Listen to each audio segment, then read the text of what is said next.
조지아주에서 이민 당국에 체포 구금됐던 한국인 117명 가운데 일부가 인권 침해를 당했다는 주장이 나오고 있습니다. 체포 당시 미란다 원칙 미고지뿐 아니라 구금자들에게 노스코리안이라고 조롱하거나 니아오 등 인종차별적 발언도 서슴없이 자행했던 것으로 나타났습니다. 새로운 회계 연도가 시작되는 10월 영주권 문호에서 가족이민 문호가 대폭 진전했습니다. 반면 취업 이민은 소폭 앞당겨지는 데 그쳤습니다.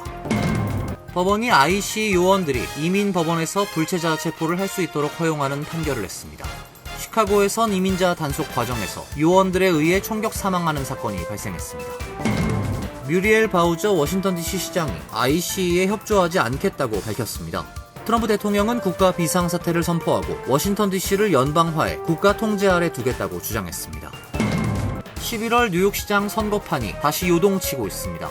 캐시 호컬 뉴욕 주지사가 조란 맘다니 민주당 후보 지지를 선언했고 무소속으로 재선에 도전하고 있는 에릭 아담스 시장은 후보 사퇴 가능성을 언급했습니다. 이상은 오늘의 주요 뉴스입니다. 시청자 여러분 안녕하십니까? KBN 뉴스입니다. 조지아주에서 이민 당국에 체포 구금됐던 한국인 317명 가운데 일부가 인권 침해를 당했다는 주장이 나오고 있습니다. 체포 당시 미란다 원칙 미고지뿐 아니라 구금자들에게 노스코리안이라고 조롱하거나 니아오 등 인종차별적 발언도 서슴없이 자행했던 것으로 나타났습니다. 정부는 정부가 관련 정황을 확인하고 있다고 밝혔습니다. 한국 외교부에 따르면 정부는 어제부터 IC 시설에 구금됐던 한국 국민의 부당한 인권 침해 여부와 사례 등을 파악하고 있습니다. 외교부 당국자는 정부는 이번 사건 발생 초기부터 미측의 유감을 표명했다며 동시에 미측의 법 집행 과정에서 우리 국민의 권익이 부당하게 침해돼선 안 된다는 점을 지속해서 제기했다고 밝혔습니다. 외교부 당국자는 구금 사태 초기 미측이 우리 측 요청을 일부 수용해 개선했다면서 하지만 미흡했던 부분은 없었는지 등 우리 국민의 인권이나 여타 권익에 대한 부당한 침해 여부 등에 대해 해당 기업들과 함께 면밀히 파악하고 있다고 강조했습니다. 구금 초기 한국인들은 72인실에서 수용됐던 것으로 알려졌습니다. 방 안엔 2층 침대와 공용 변기 4개, 소변기 2개 등만 있었던 것으로 파악됐습니다. 한 구금자의 구금 일지에는 체포 시 미란다 원칙 미고지뿐 아니라 곰팡이 핀 침대 등 열악한 환경에서 구금된 사실이 드러났습니다. 현지 요원들이 구금자들에게 노스코리안이라고 조롱하거나 니아오 등 인종차별적 발언도 서슴없이 자행했던 것으로 나타났습니다.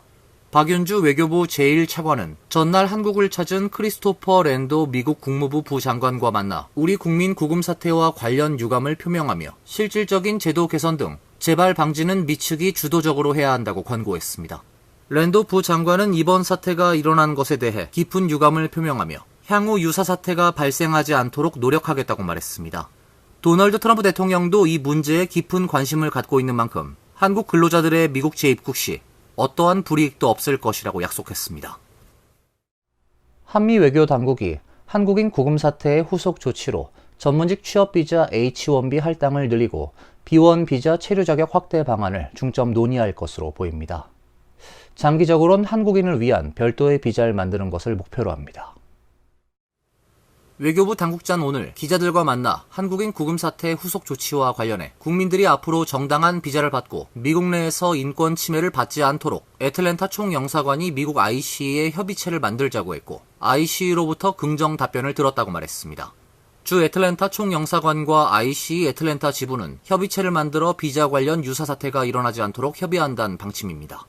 한국 외교부와 미국 국무부는 대미 투자기업 근로자들을 대상으로 한 전문직 취업 비자를 별도 할당하는 방안을 논의할 것으로 보입니다. 미국은 매년 8만 5천 개의 전문직 종사자 대상 취업용 비자를 발급하고 있습니다. 하지만 H-1B는 무작위 추천 방식으로 운영되고 있어 한국인이 받는 몫은 약 2천 명 내외 수준입니다. 외교부 당국자는 B-1 비자 체류 자격에 대한 해석을 최대한 광범위한 방향으로 협의하겠다는 방침도 밝혔습니다. 정부는 B-1 비자가 전문 인력의 단기 파견을 위한 상용 비자가 될 수 있도록 미국과 교섭할 예정인 것으로 알려졌습니다. 외교부 당국자는 한미 워킹그룹의 협의가 시작된다면 B-1 비자 관련 논의가 제일 우선적으로 다뤄질 의제일 것이라며 체류 자격에 대한 해석을 최대한 광범위한 방향으로 협의할 것이라고 밝혔습니다. 외교부는 한국인 전문 인력을 대상으로 한 E4 비자 쿼터를 신설하는 한국 동반자법 입법은 장기적 과제로 보고 있습니다. 새로운 회계 연도가 시작되는 10월 영주권 문호에서 가족이민 문호가 대폭 진전했습니다. 반면 취업 이민은 소폭 앞당겨지는 데 그쳤습니다. 연방 국무부가 13일 발표한 2025년 10월 중 영주권 문호에 따르면 영주권자의 배우자와 미성년 자녀들이 대상인 가족이민 2A 순위의 영주권 승인 판정 일자는 2024년 2월 1일로 전달에 비해 무려 2년 7개월 앞당겨졌습니다. 영주권자의 성년 미혼 자녀인 2B 순위의 영주권 승인 판정일은 2016년 11월 22일로 고지돼 전달과 비교해 5주 진전됐으며 시민권자의 기혼 자녀인 3순위 역시 승인일이 5주 빨라졌습니다. 시민권자의 21세 이상 성년 미혼 자녀들이 대상인 1순위의 승인일은 3주 개선됐고 시민권자의 형제 자매 초청인 4순위의 영주권 판정 일자도 1주 앞당겨졌습니다. 사전 접수 허용 우선 일자의 경우 2A 순위와 4순위만 각각 3개월 3주와 2개월 진전됐습니다. 다만 나머지 부문은 제자리 걸음을 이어갔습니다.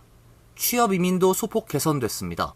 석사 이상 고학력자가 대상인 취업 2순위의 영주권 승인 판정일은 2023년 12월 1일로 고지돼 전달에 비해 3개월 빨라졌습니다.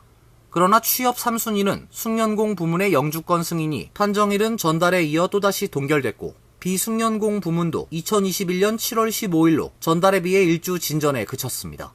처리 불능이었던 취업 4순위 종교이민의 성직자 부문은 2020년 7월 1일로 영주권 승인 판정 일자가 새롭게 설정된 반면 비성직자 부문은 여전히 처리 불능 상태가 이어졌습니다.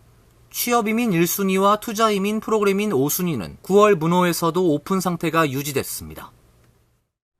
법원이 IC 요원들이 이민 법원에서 불체자 체포를 할 수 있도록 허용하는 판결을 냈습니다. 시카고에선 이민자 단속 과정에서 요원들에 의해 총격 사망하는 사건이 발생했습니다. 뉴욕 남부 연방법원 케빈 카스텔 판사는 12일 IC가 뉴욕 이민법원에서 이민자를 체포하는 것을 계속할 수 있도록 허용하는 판결을 내렸습니다. 앞서 이민자 권리 단체들은 뉴욕 이민법원에 출석한 이민자를 체포하는 것은 불법이며 이로 인해 이민자들의 법원 접근권과 사법 정의가 훼손된다고 주장하며 소송을 제기했습니다.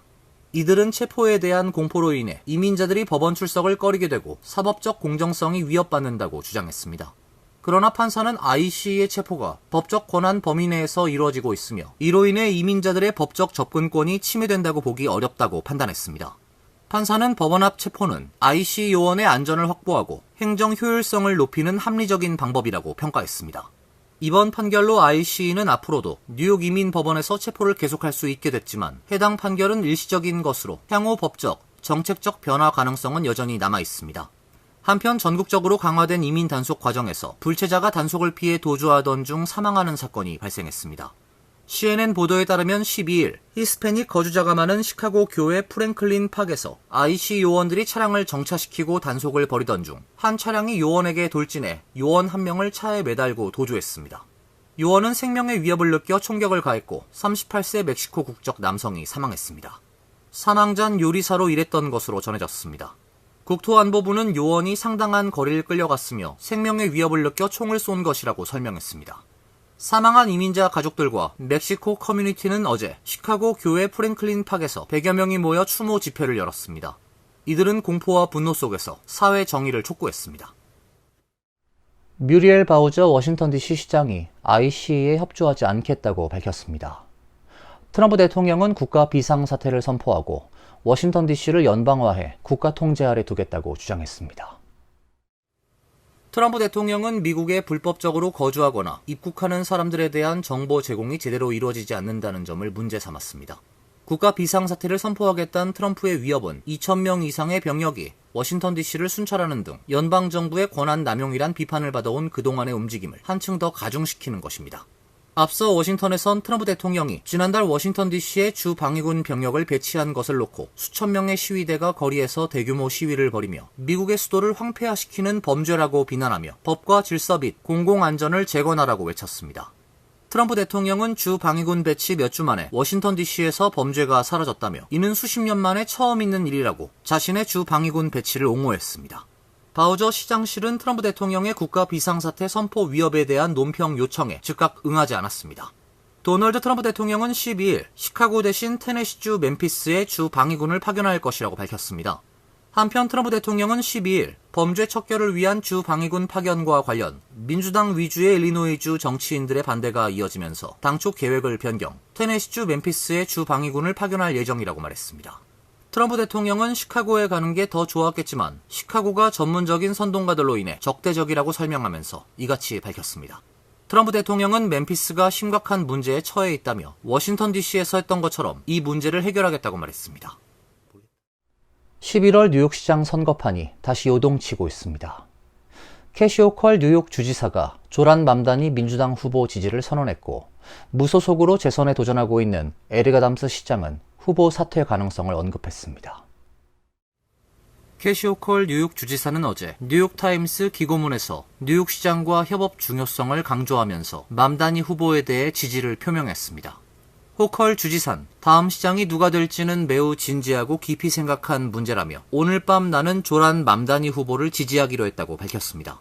그는 조란과 나는 모든 것에 대해 의견이 일치하지 않으며 그렇게 될 것이라고 기대하지 않는다면서도 하지만 나는 뉴욕주와 뉴욕시가 우리를 갈라놓으려는 사람들과 맞서 싸울 때 최선의 결과를 도출할 수 있다고 믿고 있다고 강조했습니다. 호컬 주지사의 지지를 등에 업은 맘다니 후보는 감사의 글을 올렸습니다.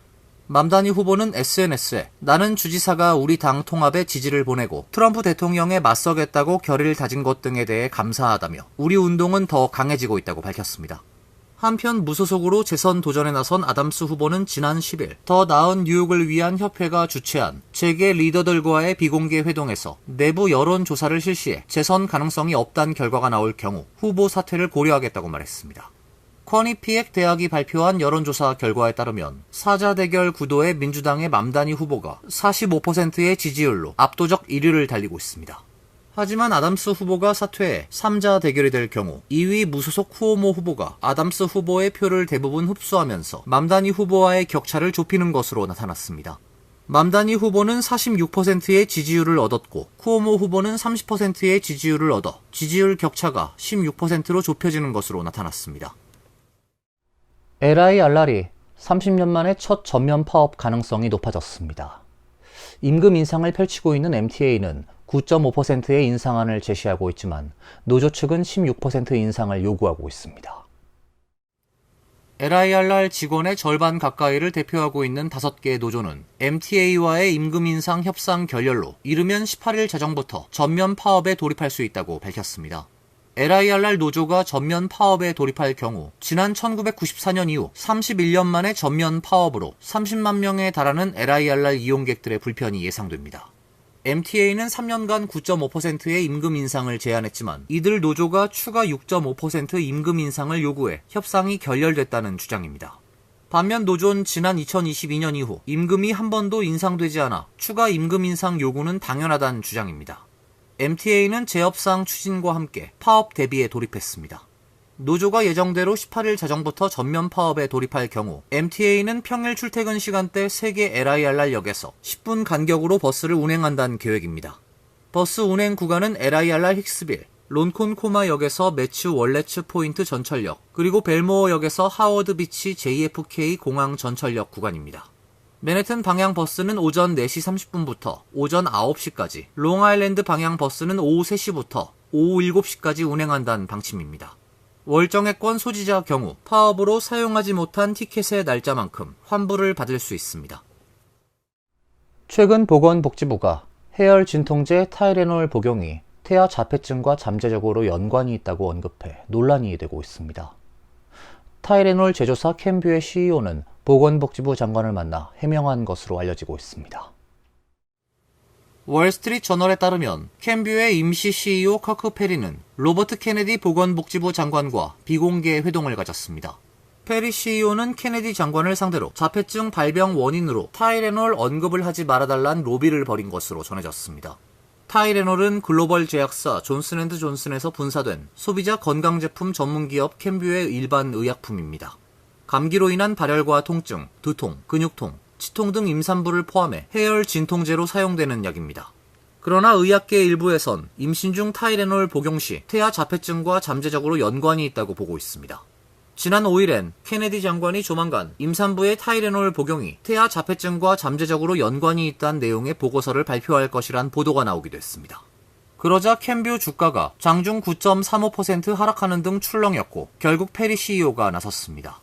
캠뷰는 FDA와 주요 의료기관들이 아세트 아미노펜의 안전성, 임신 중 사용, 라벨에 제공된 정보에 대해 동의하고 있다고 강조했습니다. 캠뷰는 성명에서 우린 아세트 아미노펜 복용이 자폐증을 유발하지 않는다고 계속해서 믿고 있다며 전 세계 보건규제기관, 독립적인 공중보건기관, 의료 전문가들도 이에 동의한다고 주장했습니다. 이어서 간추린 소식입니다. 이재명 정부의 첫 주 유엔 대사에 이 대통령의 사법연수원 동기이자 공직선거법 위반 사건 변호인단이었던 차지훈 변호사가 내정됐습니다. 대통령실은 주 유엔 대사에 차 변호사를 내정하고 실무 절차를 진행 중인 것으로 알려지고 있습니다. 차 변호사는 서울대 법학과를 졸업하고 사범시험에 합격해 민주사회를 위한 변호사 모임 국제연대위원회 위원장과 경기도 성남시 고문 변호사를 지냈습니다. 주 유엔 대사는 아그레망 절차가 필요하지 않기 때문에 오는 23일 뉴욕에서 열리는 이 대통령의 유엔 총회 기조 연설에 동행할 수 있을 것으로 예상됩니다. 재외동포청은 9월 이달에 재외동포로 하와이에서 37년간 한인들에게 의료 봉사활동을 펼치고 활발한 의학 연구를 통해 한국 의학 발전에도 기여한 고 서세모 박사가 선정됐다고 밝혔습니다. 서 박사는 1954년 세브란스 의과대학 졸업 후 1972년 하와이로 이주해 하와이대 의대 소아과 교수로 재직했습니다. 이후 하와이 호놀룰루에 서세모 클리닉을 설립한 뒤 37년간 의료 봉사활동을 하며 하와이 한인들의 주치의로 인수를 베풀었습니다. 이민 1세대 한인들을 위한 의료 봉사활동과 더불어 한국의 무이촌 지역을 방문해 의료 사각지대에 놓여있던 신체 장애아 100여 명을 자비로 하와이에 데려와 슈라이너 병원에서 무료로 치료를 받을 수 있도록 돕기도 했습니다. 한미일 3국 의회 간 대화 채널을 구축하고 한국계 미국인과 북한 내 이산 가족의 상봉 지원에 필요한 데이터베이스를 만들란 내용의 법안이 하원 외교위원회에서 발의됐습니다. 법안은 국무부 장관에게 한일 양국 정부와 한미일 의회 간 대화 개설을 위한 협상을 법안 제정 180일 내에 시작하도록 했습니다. 한미일 3국이 의회 간 대화 개설에 서면으로 합의하면 미국은 최대 8명의 의원으로 구성된 미국 그룹을 구성해 대화에 참여합니다. 또 국무부가 북한에 있는 가족과 재회하고 싶어하는 한국계 미국인 가족들을 파악해 국가 차원에서 명단을 작성하고 미래의 북한과 이산 가족 상봉을 추진할 때 관련 정보를 활용하도록 했습니다. 정부가 아프가니스탄, 이란, 미얀마 등 중동과 아프리카, 아시아, 카리브해 지역 19개국에 대해 전격적으로 입국을 금지하면서 미국 대학에 합격하고도 입학하지 못하는 학생들이 수천 명에 달하는 것으로 알려지고 있습니다. 국무부가 이들 19개국 국민에게 이미 발급한 유학생과 연구자들이 사용하는 F1 및 J1 비자는 5,700건에 달하는 것으로 알려지고 있습니다. 정부는 6월 입국 금지를 발표하면서 높은 비자 만료율과 불안정하거나 적대적인 외국 정부의 국가 안보 위협을 이유로 꼽았습니다. AP통신은 이들 국가의 경우 대가족의 희망이 학생들에게 달려있어 미국 유학 금지는 큰 타격이라고 전했습니다. 환율과 증권 소식입니다.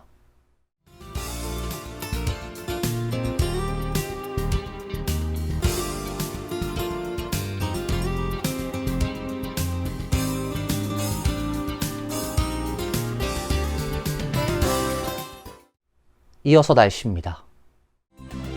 내일은 약간 구름이 끼는 대체로 맑은 날씨가 되겠습니다. 낮 최고 기온 75도, 섭씨 24도, 밤 최저 기온은 61도, 섭씨 16도로 예상됩니다. 수요일은 비 소식이 있습니다.